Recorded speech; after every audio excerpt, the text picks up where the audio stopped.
Rachel Okocha had always known what it meant to struggle. At just 23, she had already seen more hardship than most people twice her age. She had once lived a normal life, with a father who used to call her "my little sunshine," and a mother who braided her hair every Saturday morning. But everything changed when she was in secondary school. First, her father died after a brief illness. Then, less than a year later, her mother followed. It was sudden, painful, and left Rachel completely alone. She had no siblings, no uncles or aunties willing to help. She was just a teenager, scared and grieving, but there was no time to cry for too long. School became a dream she could no longer afford. She dropped out and started doing anything she could find, cleaning homes, selling sachet water, helping old women in markets, anything to survive. Now, 5 years later, she lived in a tiny one-room apartment. The room was small enough that when she stretched her arms, she could almost touch both walls. There was a mattress on the floor, a wooden table with a missing leg, and a plastic bucket she used to store water. It wasn't much, but it was hers. She had just gotten a new job as a cleaner in a big office building. It wasn't glamorous, and the pay was little, but Rachel was thankful. After months of walking the streets, knocking on doors, and getting turned away again and again, this was a chance to breathe, a chance to survive. That morning, as the rain poured heavily outside, Rachel stood in front of a small cracked mirror. She adjusted her old but neat blouse and tied her hair into a simple ponytail. Her shoes were worn, and her umbrella had holes, but she was determined not to be late. She took one last look around her little room, picked up her bag, and stepped out into the cold, rainy morning. As she walked through puddles, trying to shield herself with the torn umbrella, she whispered to herself, "Just hold on, Rachel. Things will get better." And in that moment, she didn't know how right she was. The rain had gotten heavier by the time Rachel reached the front gate of Williams Ground, a tall, glass-walled building that touched the sky. She had only seen it from afar before. Now, it was where she would work. Her heart beat fast with a mix of nerves and hope. She held her bag tighter and kept her head down, stepping carefully to avoid the large puddles forming along the roadside. Cars splashed past, people hurried by with umbrellas, barely glancing at anyone else. Then, just a few steps away from the gate, Rachel slowed down. There, sitting on a low concrete block by the side of the road, was a young man. His clothes were soaked, his shirt clung to his frame, and he didn't even have shoes on. His hair was messy and his face looked pale from the cold. He had no umbrella, no jacket, just a thin stick resting beside him. The man looked cold and alone, water dripping from his head to the ground. Rachel paused. People walked past him like he didn't exist. Some looked at him in disgust, others in pity, but no one stopped. She felt her heart twist.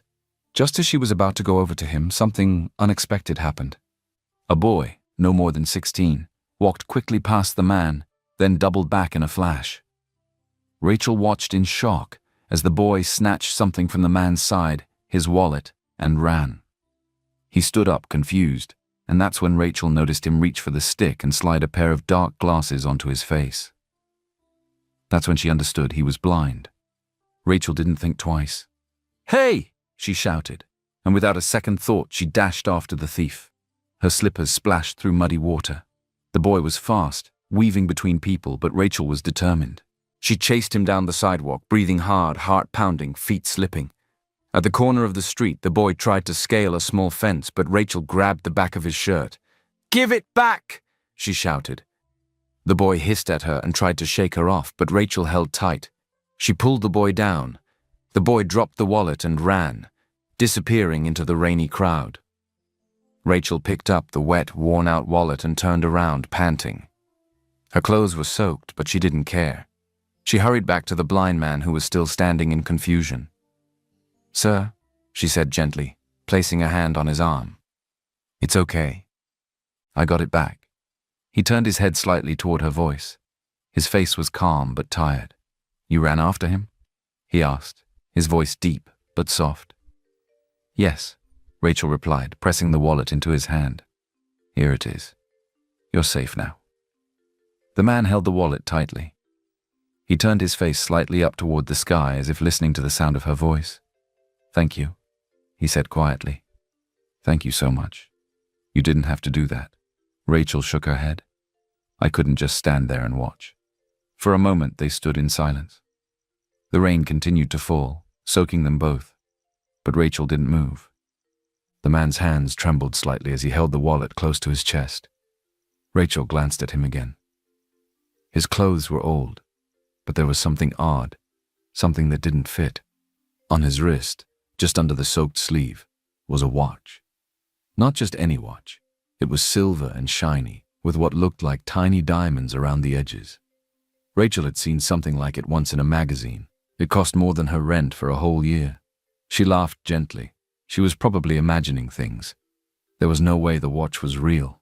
What's your name? He asked gently. The man's voice pulled her out of her silent thoughts. Rachel, she replied. He gave a small nod. I'm Derek. Thank you, Rachel.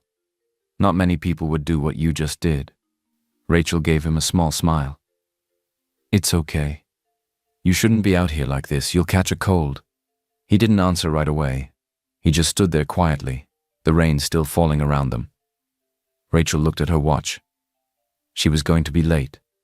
She looked at the man standing in the rain, soaked, shivering, blind and helpless, and something inside her refused to walk away. She bit her lower lip and glanced at the big glass doors of the Williams ground. She was already late. If she stood there any longer, she could lose the job she had prayed so hard to get. But how could she leave him like this? Without thinking much, she removed her old, leaking umbrella and held it over his head. The rain kept hitting her back, but she didn't care. Here, she said softly. You need it more than I do. Derek turned his face toward her voice again. But what about you? He asked gently. Rachel gave a small, wet laugh. I'm used to getting wet. She stared at him for a second. Something about him made her hesitate. He didn't act like most homeless people.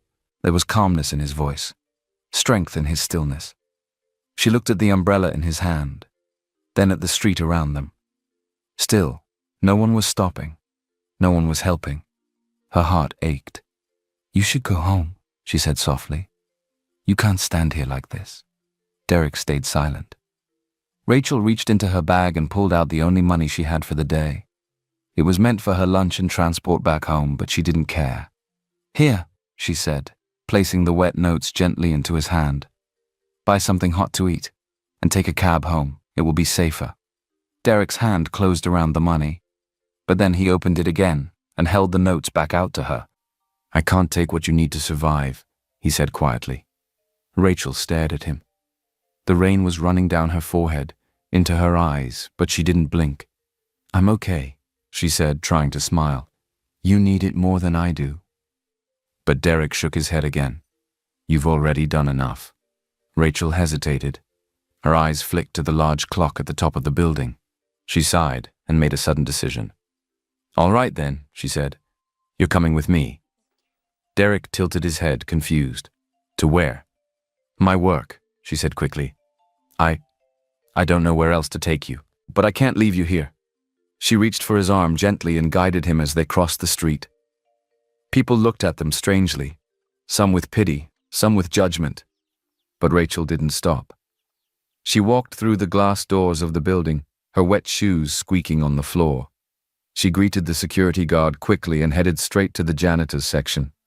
There, she found a small, empty corner near the back, where cleaning supplies were usually kept. It wasn't warm, it wasn't nice, but it was dry.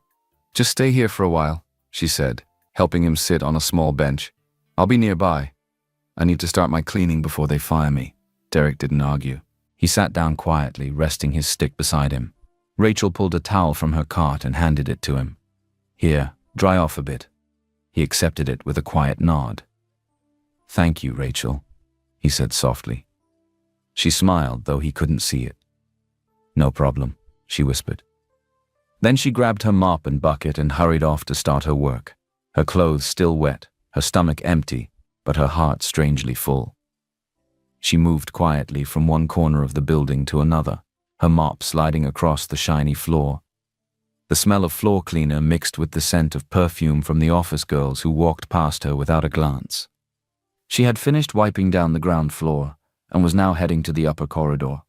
Her clothes were still damp and her feet ached, but her mind kept drifting to the young man sitting quietly in the storage corner downstairs. Derek. Was he cold? Was he hungry? She hadn't eaten, but somehow she didn't feel it. She just wanted to get something warm for him. Maybe she could sneak out quickly after mopping the next hallway. But then she noticed something strange. There was a buzz in the air, a different kind of energy. The staff were talking more than usual, whispers, excited voices, and quick footsteps. Rachel slowed down a little and listened. They said he just returned. Are you serious? I thought he was still in London. No, he's back. The real boss himself. I've always wanted to see him. I'm so happy he is coming here. Rachel frowned and leaned closer to the door of a nearby office. The girls inside were giggling. I heard he's really young and so handsome. Not just handsome, smart, extremely rich and single. One of them squealed. Rachel shook her head gently and kept mopping. She didn't have time for gossip. But just then, Clara, the supervisor, walked past with her usual loud high heels and even louder confidence. Her perfume filled the hallway seconds before she appeared. Clara walked like the floor belonged to her. Her hips swayed, her makeup was perfect, and her eyes scanned everything like a queen inspecting her kingdom. She paused to fix her hair near the glass wall, then smiled to herself and said loudly, "Well, I'll be the first one he sees, and trust me, once he sees me, game over." The girls around her laughed and nodded. They couldn't argue with Clara, who was from a rich family and graduated from a prestigious university. Rachel sighed quietly. She had heard of the CEO, of course. Everyone had. He was the owner of Williams Ground, a company that had grown big so fast people called it magic. They said the CEO built it with his own hands from scratch and was already a billionaire before turning 30. But no one in the local office had ever seen him. He'd been abroad for a long time. Now that he had returned, everyone wanted a piece of him. Rachel leaned on her mop for a second. Handsome, rich, powerful, she murmured under her breath. Sounds like a movie. But she didn't smile. She didn't have time to daydream. She looked at the clock on the wall. Her break was near. Her eyes widened. Derek. He was still downstairs, alone, possibly cold, and definitely hungry. She quickly rinsed her mop, put it back in the cart, and wheeled it down the hallway. The gossip about the CEO could wait. Someone was waiting for food and kindness. The hours passed slowly as Rachel cleaned one floor after another. Her back hurt, her arms were tired, but her mind stayed on one thing: Derek. She had promised herself that once her break came, she would get them both something to eat. When her shift finally paused, she took a deep breath, wiped her forehead with the edge of her sleeve, and hurried toward the side exit. She clutched the small money left in her pocket. It wasn't much, but it could buy 2 hot meat pies and a small bottle of water. That would be enough for now. As she turned the corner, her heart beat a little faster. She was already imagining Derek's smile when she returned with food. She was just pushing the door open when she heard a sharp, angry voice echo behind her. But she was in a hurry, so she didn't hear. "What is this filthy creature doing here?" Clara shouted, standing just a few steps away from where Derek had been sitting. Her perfectly done brows were raised high, and her lips were curled in disgust. She had her arms crossed tightly over her chest, like she couldn't bear to breathe the same air. Derek was still in the corner, seated quietly, his walking stick resting on his lap. His head was turned slightly, sensing the attention, but his face stayed calm. "I said," Clara repeated louder so others could hear, "who brought this dirty beggar into this building?" Some staff passing by glanced at them, then quickly looked away. A few paused at a distance, watching. One girl giggled nervously. Another whispered something to her friend and shook her head. But no one said anything. No one ever challenged Clara. "Look at you," Clara sneered, stepping closer to Derek. "Wet, smelly, barefoot. Sitting like this is a homeless shelter. Get out, now." Derek said nothing. He didn't move. Clara scoffed. "Don't you dare ignore me. Are you deaf too? This is a workplace, not a rubbish dump." Still, Derek stayed silent. Clara took another step and pointed toward the exit. I said leave, now, before I call security. There was a long pause. The air felt heavy. Then slowly Derek stood up. He didn't speak. He didn't argue. He reached for his stick, picked it up gently, and turned toward the door. He walked past Clara, past the crowd, past the whispers. Dignified, silent. Clara rolled her eyes. Blind and useless. People like that shouldn't be allowed near places like this. A few of the staff chuckled uncomfortably.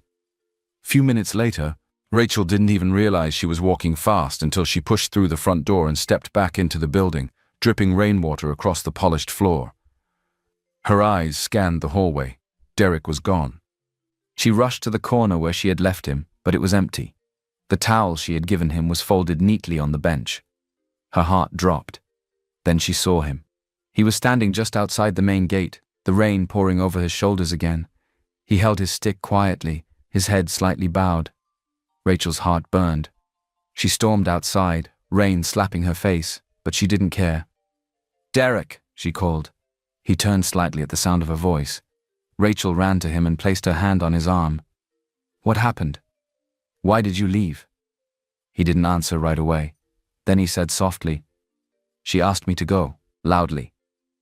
Rachel turned sharply. "Clara." She was walking back through the hallway with a cup of coffee in her hand, smiling to herself. The moment Rachel saw her, something inside her snapped. "Excuse me, miss." Rachel's voice echoed through the lobby. Clara turned, surprised. "Yes?" she said with a smirk. Rachel walked up to her, eyes blazing. "Why did you have to treat him like that? He wasn't bothering anybody." Clara blinked, then laughed. "Excuse me.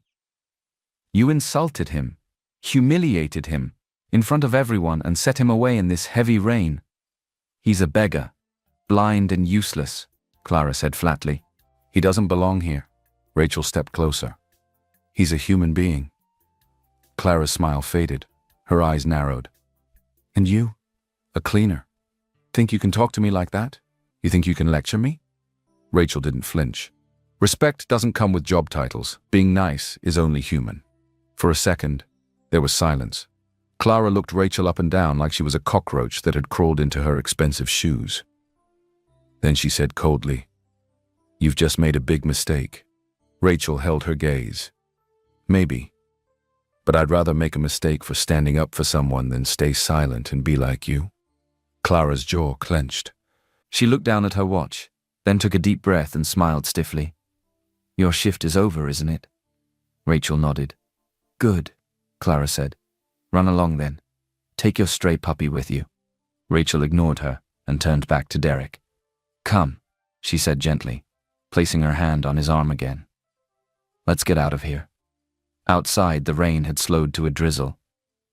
Rachel held her thin scarf over Derek's head as they walked quietly down the road.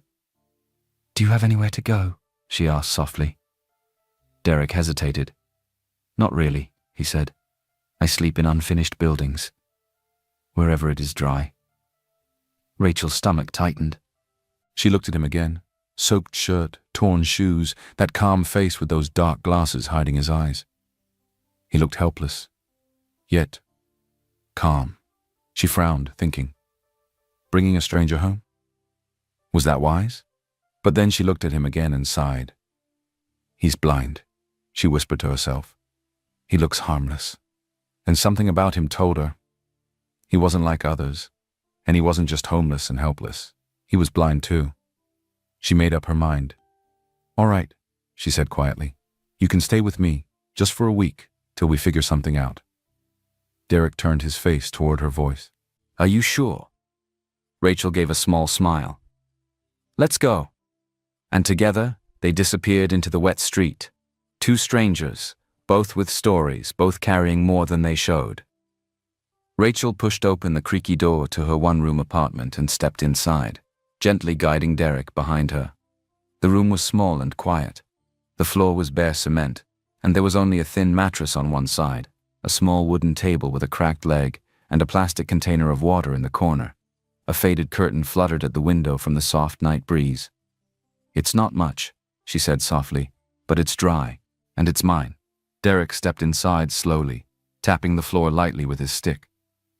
"It's peaceful," he replied, a calm tone in his voice. Rachel smiled, then reached into a small cupboard and pulled out a dry towel and an old blanket. She handed them to him. "Here," she said. "You can clean up and rest. I'll make something small for us to eat."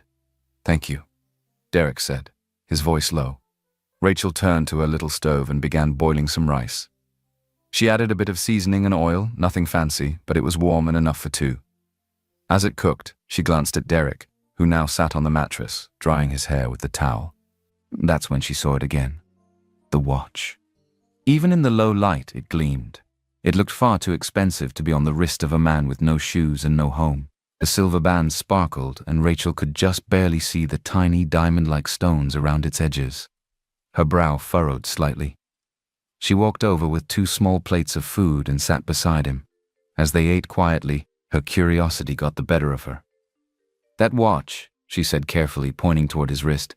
"It looks fancy." Derek smiled. "Oh?" Rachel chuckled softly. "Yeah, I mean, it's beautiful. Doesn't quite match the rest of you, though." Derek laughed quietly. "I get that a lot," he said. Rachel tilted her head. "So, what's your story?" There was a pause. The laughter on Derek's face faded slowly, and his smile became gentler. "I've had better days," he said simply. Rachel sensed something behind the words, a heaviness. "I didn't mean to pry," she said quickly. "I was just curious." He shook his head. "It's okay. You've done enough already. You didn't ask questions when you found me. You just helped." Rachel gave a small smile. "I guess I just felt like you needed it." Derek turned his head toward her voice. "Not everyone would do what you did today. You didn't just help me, you stood up for me." Rachel looked down at her plate, her fingers playing with the rice. She wanted to ask more, about his past, about the calm way he spoke, the quiet strength in his voice, the composure, but something told her to stop. Maybe he had been through too much already. Maybe the past still hurts. She nodded instead and smiled softly. "Well," she said, "you're safe now." Derek nodded slowly. "Yes," he said, almost like a whisper. "For the first time in a while. I feel like I am." The next morning, Rachel woke up before the sun. She moved quietly around her tiny room, not wanting to disturb Derek, who was still asleep. The night had been peaceful. No heavy rain, no shouting neighbors, just silence and the soft sound of Derek's breathing as he slept on the mattress. Rachel boiled some water and made a small pot of pap. She placed a bowl near Derek, along with a few slices of bread she had bought with the last of her coins. She gently tapped his arm. "I'm going to work," she whispered. "There's food here. Please eat." Derek sat up slowly, nodding. "Thank you, Rachel." She gave a small smile, tied her scarf, and stepped out into the early morning. By the time Rachel arrived at the office, Clara was already there. She stood by the mirror near the lobby, adjusting her flawless makeup and tossing her long hair. When she saw Rachel, her face turned cold. She didn't say a word, just watched. Rachel greeted her, trying to be polite, but Clara said nothing. She simply raised one perfectly drawn brow and turned away sharply. From the corner of the hallway, Jessica, the strict HR officer, shouted, "Rachel, less walking, more working. We don't pay you to stroll." Rachel mumbled, "Sorry," and quickly moved to pick up her mop. She didn't see the glare Clara sent after her. A few hours into the morning shift, a loud voice echoed through the hallway. "Where is it? My bracelet, my gold chain."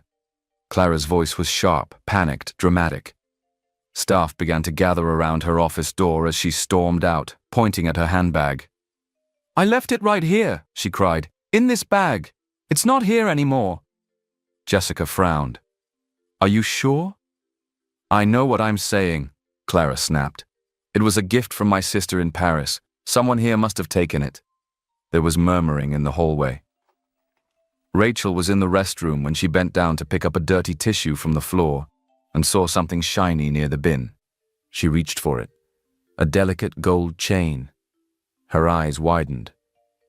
She stood up quickly, walked out, and headed toward Clara's office. But just before she could say a word, Clara spotted her holding the chain. "You!" Clara shouted, pointing directly at Rachel. Rachel froze. "You stole it, didn't you?" Clara screamed. "You're poor, desperate. Of course you took it." Rachel's mouth dropped open. "No! I found it in the—" "Don't lie," Clara cut in. "You brought a beggar into this company yesterday. I should have known you'd stoop this low. You want money so badly you've started stealing." "That's not true," Rachel cried, eyes wide. "I found it in the restroom. I was coming to return it." "Lies," Clara hissed. "You petty thief. Who would believe you?" Jessica looked uncomfortable. A few staff tried to speak, but Clara shut them down with one look. She marched to Mr. Thompson's office, dragging Rachel behind her. Minutes later, Rachel stood quietly in front of Mr. Thompson's desk. Clara told her side of the story, twisting the facts like a snake. "She brought a homeless beggar into our company," Clara said, her voice full of fake concern. "And now she's stealing. This is the kind of person you've hired." Rachel tried to explain. "Sir, I didn't steal. Please, let me explain." But Mr. Thompson waved his hand. "Enough. I don't want drama in this company. We gave you a chance, and this is how you repay us?" He pulled a paper from his drawer. "You're dismissed. Leave now." Rachel stared at him, her lips trembling. "Sir, please, leave before I call security. Just 2 days." Rachel had worked only 2 days, and now she was being thrown out like trash. She stepped out of the office, heart pounding, eyes blurry with tears. Clara stood by the door, arms crossed, smiling slightly. "Next time," she whispered coldly. "Know your place." Rachel said nothing, but as she walked away, her heart was heavy. She walked home slowly, her shoulders soaked from light rain and her heart heavier than her steps. She didn't even notice the cold wind brushing against her arms or the way her slippers scraped the rough pavement. When she opened the door to her room, Derek was sitting quietly on the mattress, the folded blanket resting beside him. The moment he heard the door, he sat up. "Rachel, you're back early." She didn't reply at first. She placed her bag down gently, as if even the sound of it falling might break her completely. Derek turned his face toward her. "Is everything all right?" Rachel sat on the edge of the mattress. Her hands trembled slightly as she unwrapped the scarf from her head. Then she took a deep breath and said, "I got fired." Derek's brow lifted slightly. "Why?" Rachel shook her head. "Clara accused me of stealing her chain. I found it in the restroom and I was taking it back. But she said I took it." Derek was silent for a moment. "And they believed her?" Rachel gave a weak smile. "Of course they did. I'm just the poor cleaner who brought a beggar to work." She tried to laugh, but her lips quivered instead. She looked down at her hands. "I thought I was okay," she whispered. "I thought I was strong, that I'd just walk away and not care." Her voice cracked. "But I do care." Tears rolled down her cheeks, one after the other. She covered her face with her hands and began to cry. "I was so happy when I got that job," she sobbed. "I told myself it was the beginning, that I would work hard, save money, and maybe go back to school someday." Derek listened quietly, his expression calm, his hands resting on his lap. Rachel wiped her face. "I wanted to study fashion, become a designer, make beautiful things. I used to draw clothes in my old notebooks, sketch dresses when I had free time. I dreamed about opening a small shop someday." Her voice softened to a whisper. "But now, I feel like everything's shattering, one by one. And I'm so tired." The room was silent for a moment. Then Derek spoke, his voice low and steady. "Rachel," he said, "good people always win at last." She sniffed, still staring at the floor. "I know it hurts right now," Derek continued. "But you're not lost. You didn't do anything wrong. You helped a stranger. You stood up for someone. You were honest and brave. That's not failure." He leaned forward slightly. "Everything will fall into place eventually. Maybe not today, maybe not tomorrow, but one day. And when it does, you'll look back at this moment and smile, because it didn't break you." Rachel looked up at him, eyes red but soft. "Do you really believe that?" she asked. "I do," Derek said. Because I've lived long enough to see how the world works. Sometimes the ones at the bottom rise the highest, and the ones who think they're on top fall the hardest. A silence settled between them. Then Rachel gave a small, tired smile. Thank you, she said, wiping her eyes. You always know what to say. Derek smiled back. It's because I've been in the dark long enough to recognize the light when I see it. The next morning, Rachel woke up feeling a little lighter. Her chest still carried pain, but after pouring her heart out to Derek the night before, something in her spirit had settled. She wasn't healed, but she wasn't breaking anymore. She got up early, swept the front of her little home, and boiled water for tea. Derek sat on the mattress, listening to the soft clinking of metal pots and the sound of her humming, a slow, hopeful tune. Feeling better? He asked, tilting his head.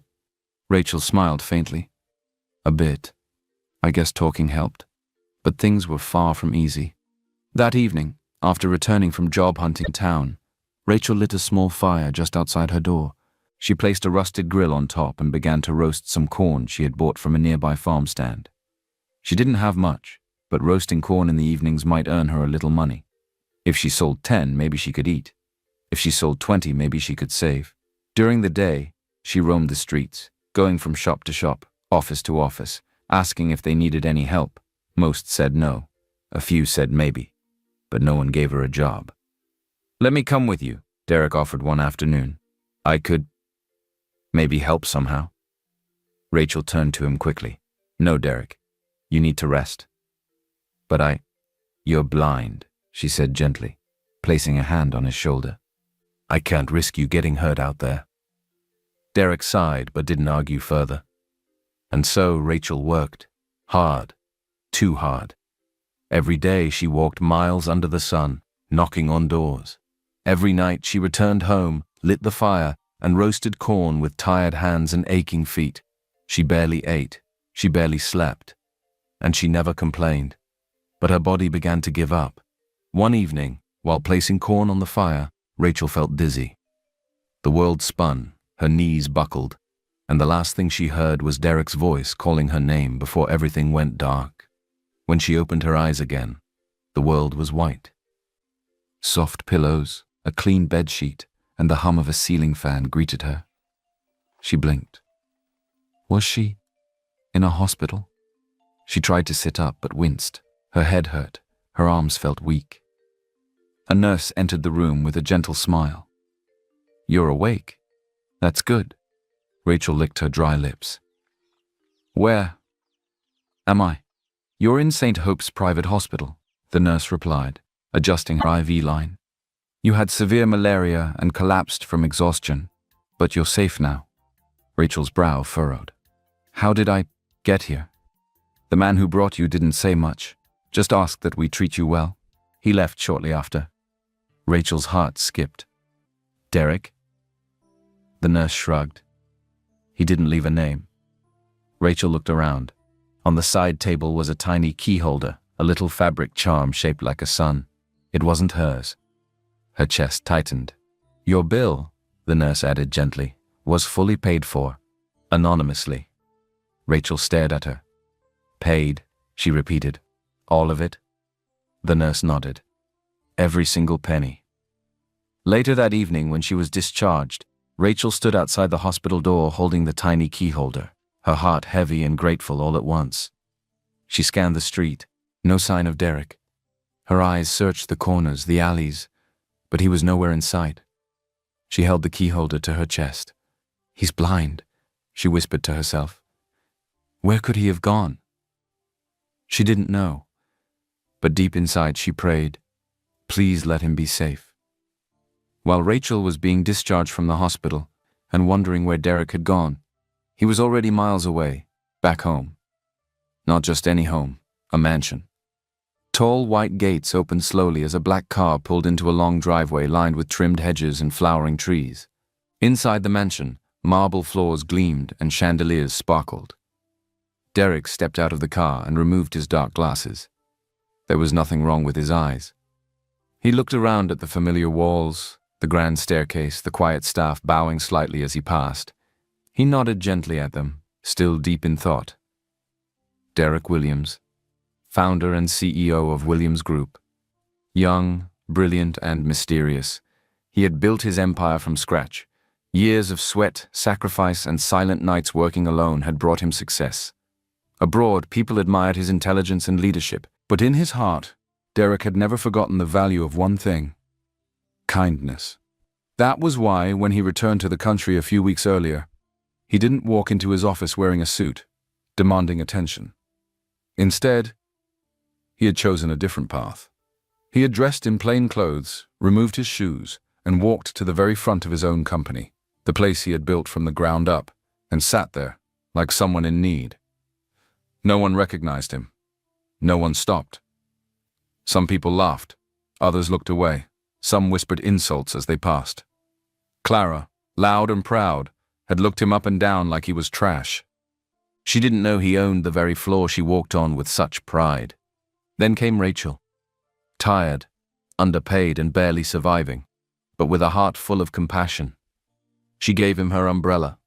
She chased a thief for him. She fed him, defended him, welcomed him into her small home without asking anything in return.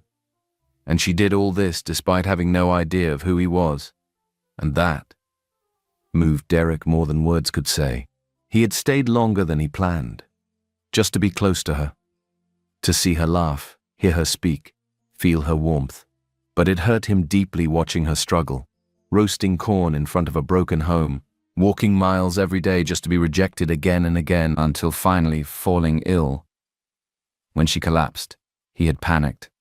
He carried her to the nearest hospital and watched over her until the doctors said she would recover. Then he left. Quietly, he paid every bill, left behind a tiny sun-shaped keyholder, and returned to his mansion. Because now, it was time to fix a few things. He looked out of the tall window in his study. His eyes, clear and full of fire, narrowed slightly. There were people to face, things to set right.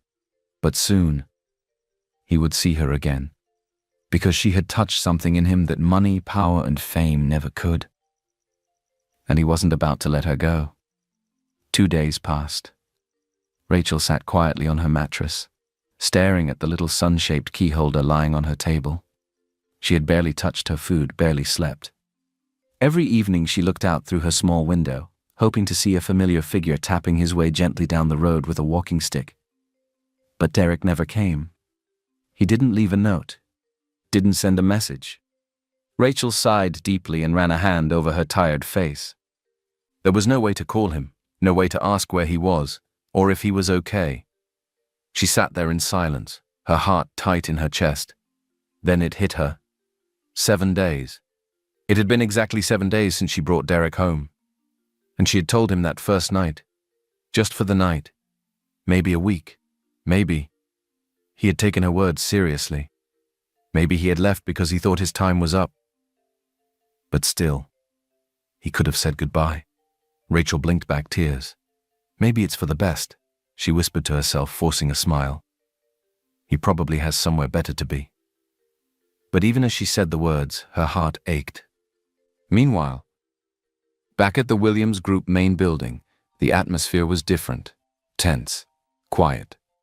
The staff, usually buzzing with excitement, were frozen in place, eyes wide, jaws dropped. The glass doors of the elevator had just opened. Out stepped a tall man in a sharp suit, walking with calm power and quiet confidence. No stick, no ragged clothes, no dark glasses. Just clear, piercing gaze that swept across the office floor. It was Derek Williams, the CEO, the same CEO they had all been waiting eagerly to impress. Clara was the first to react. She stood up so fast her chair nearly toppled over, and she recognized him immediately, the blind man she had humiliated and thrown out. "Sir, I didn't know you were coming in today," she stammered, trying to smooth her hair and force a smile and praying he had somehow miraculously forgotten that incident. Derek didn't smile. He walked slowly to the center of the office, facing everyone. "I've been back for days," he said calmly, "but I wanted to see something." He paused, then continued. "I sat outside this building, watched my staff walk past me. Some looked away, some laughed, Some even insulted me. And one, his eyes moved to Clara. You threw me out of my own company. A wave of whispers passed through the crowd. Clara's face turned pale. Sir, please. Derek raised his hand. Don't interrupt me. She froze. He continued. Only one person showed kindness. A girl who had nothing yet gave everything she had, her umbrella, her time, her dignity. And what did this company do in return? It fired her. He pulled a remote from his pocket and clicked it.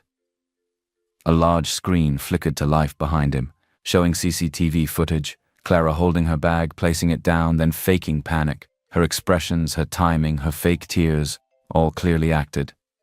We don't have cameras inside the restroom, Derek said, but the footage before and after is enough to show your true intentions. Clara's hands trembled.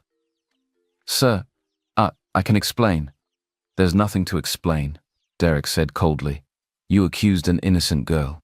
You mocked a man you thought was beneath you, and you almost destroyed someone's dream, just to protect your pride. He turned to the others. Let this be a warning to all of you. This company was built on honesty, kindness, and hard work, not cruelty, not ego, and certainly not lies. He looked back at Clara. You're dismissed, immediately. No salary, no letter of recommendation. You will not represent this company another second. Clara gasped. No, please, sir. I didn't know. I thought... You thought I was blind and homeless, filthy, useless, less than a human. Well, you thought wrong, Derek cut in, his voice sharp. Let her be an example, he told the office. We rise by lifting others. Anyone who forgets that doesn't belong here. You are not better than others because you are fortunate. Clara picked up her things with shaking hands and walked out slowly, her heels no longer proud. Her head bowed, her dreams crumbled. The office stayed quiet for a long time. They had all seen something real that day. Justice. Later that evening, the evening sun poured gently through Rachel's tiny window as she sat sewing a torn blouse she had planned to resell at the market. Her thoughts once again drifted to Derek. It had been days since she last saw him, and though she kept telling herself to move on, her heart hadn't quite caught up. Just then, a knock sounded on her door. She rose slowly and opened it. A young delivery boy stood there holding a brown envelope. For Miss Rachel, he said politely. Rachel blinked in surprise. From who? He shrugged. There's a note inside. She thanked him and closed the door. Inside the envelope was a small slip of paper. The message read, Rachel, please come to this address at 5 p.m. today. I owe you more than I can ever say. Derek. Rachel's heart skipped. She stared at the note for a long moment. Her hands trembled slightly. At 4:55 p.m., Rachel stood in front of a tall, black iron gate. Beyond it was a mansion so beautiful, it looked like something from a movie. The building stretched wide with shining glass windows, white walls, and flower gardens trimmed with perfection. Water fountains danced in the middle of the compound. She clutched her handbag tightly, unsure if she should walk in. But just then, the gate opened gently, as if someone had been watching her all along. Please come in, Miss Rachel, a calm voice said. A butler led her through the wide driveway into the mansion's entrance. The foyer was bright and sunlit, with golden chandeliers hanging like floating stars. The floors were smooth marble, and the scent of fresh roses filled the air. And there, standing in the middle of the foyer, dressed in a perfectly tailored black suit, was Derek. No stick, just Derek. Straight, tall, handsome, and confident. He stepped forward with a soft smile and removed his glasses slowly in the sunlight, revealing clear, strong eyes. I'm not blind, Rachel, he said gently. I never was. Rachel froze. Her mouth opened, but no words came out. He took another step closer. My full name is Derek Williams. I'm the CEO of Williams Group. The building where you worked is mine. Rachel stared at him, stunned. Her eyes scanned the mansion, the suit, the way he now carried himself. Everything made sense now. The expensive watch, the calm voice, the quiet confidence. You, she whispered. You're the CEO? He nodded. Yes. Rachel's heart pounded. She didn't know whether to be angry, confused, or speechless. So she stood there, in the middle of a glowing mansion, face to face with a man she thought was lost, poor, and blind, now revealed as a billionaire she could barely understand. And all she could say was, "Why?" Derek stepped forward gently. He could see the storm of emotion in her eyes, and his voice was soft, steady, and sincere. "I know this is a lot to take in," he began, "and I owe you an explanation." Rachel didn't say a word. She simply nodded, her throat too tight to speak. Derek took a deep breath. "When I returned to the country, I didn't want to just walk into my company like a king. I wanted to know what kind of people were working for me. Not how they treated me in a boardroom, but how they treated strangers, the helpless, the poor. I built my company from scratch, so I value integrity." He looked directly into her eyes. So I stood in front of my own building, looking like someone who had nothing. He paused, then smiled gently. Everyone walked past me. Some mocked me. Miss Clara even threw me out. Others laughed. But then, there was you. Rachel's eyes filled with tears. You didn't know who I was. You had nothing yourself. But you gave me your umbrella. You chased a thief for me. You gave me food, shelter, and most of all, you gave me dignity. Derek stepped even closer. I never forgot that. And when you fell sick, I stayed until I knew you'd be okay. I left the little sun key holder, because I knew we'd meet again. I never doubted it, not for a second. Rachel wiped her eyes silently. "I'm so sorry for hiding the truth," he said softly. "I didn't do it to hurt you. I did it because I needed to see your heart. And Rachel, your heart is the most beautiful thing I've ever seen." Her breath caught. "Which is why," Derek continued, "I want to offer you two things." He reached into his pocket and pulled out a formal-looking envelope. "First, a job, a real one, not as a cleaner, not as a temp, but as my executive personal assistant." Rachel gasped. "You'll work with me directly, good salary, real respect, no more mops and buckets." Her hands flew to her mouth. "And second," Derek said, reaching for another small envelope, "I want to sponsor your education." Rachel froze. "I'll pay for you to attend the best fashion school in the country, and if you want, even abroad. You told me once that you dream of becoming a designer. Let's make that dream real." Tears rolled freely down Rachel's cheeks now. "I don't know what to say," she whispered. I never asked for anything." "I know," Derek said, his voice low. "That's what makes you different. You never asked, but you gave. And now, it's your turn to receive." Rachel stepped forward slowly. "I don't know why you chose me," she said, voice shaking. "But thank you. Thank you, Derek, with all my heart." He smiled. "I should be the one thanking you." In that quiet moment, beneath the soft glow of chandeliers and the peace of truth finally revealed, something unspoken passed between them. Something warm. Something real. Weeks passed. Rachel now walked through the Williams Group building, not with a mop in hand, but with quiet confidence and poise.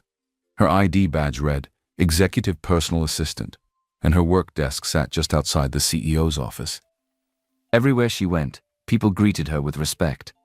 She was still the same Rachel, humble, kind, always smiling, but now she was finally walking in a world that saw her worth. And beside her, always close, was Derek. They worked together daily. He trusted her with schedules, plans, even major decisions. But beyond work, something much deeper had begun to bloom. Derek found himself watching her when she wasn't looking, admiring the way she treated everyone with gentle dignity, how she listened, how she carried her past without shame, but also without bitterness. She didn't need diamonds to shine. She glowed from within. And Derek? He had fallen completely in love. Not just with her kindness, but with her strength, her laughter, her dreams. One quiet evening, he invited her to dinner. Not just any dinner, but a private table set on the rooftop of a luxurious cafe, overlooking the glowing city skyline. Candles flickered in soft holders. A small violinist played in the distance. Rachel arrived in a simple, beautiful dress, one she had designed and sewn herself. "You look," Breathtaking, Derek said as he stood up to pull out her chair. She blushed and smiled shyly. You look good too, Mr. CEO. They both laughed. As the meal ended, Derek rose from his seat and walked to her side. Rachel looked up, confused, until she saw him kneel down on one knee. Her breath caught. Derek took a tiny velvet box from his pocket and opened it to reveal a shining diamond ring. But it was his words that made her eyes well with tears. You gave me a home when no one else would, he said gently. You fed me when you didn't have to. You shielded me from the rain when no one else even stopped to look. Rachel, will you let me give you the world? Tears slipped down Rachel's cheeks as she nodded, smiling through them. Yes, she whispered. Yes, Derek, with all my heart. The wedding was a dream. Held in a grand garden with twinkling lights and petals falling like snow, the ceremony was full of joy and celebration. Guests dressed in elegance, music filled the air, and love danced in every corner. Rachel walked down the aisle in a stunning white dress, one she had designed herself. At the very back, dressed in plain clothes and wearing dark glasses, sat Clara. She said nothing. She watched in silence as the girl she once mocked, insulted, and fired became the bride of the man she had desperately tried to impress. The CEO's bride. Not because of beauty, not because of wealth, but because of a heart that chose kindness every single time. Rachel's voice echoed softly, full of peace and quiet wisdom. You never know who you're helping. Kindness has no uniform. Just do good and leave the rest to God.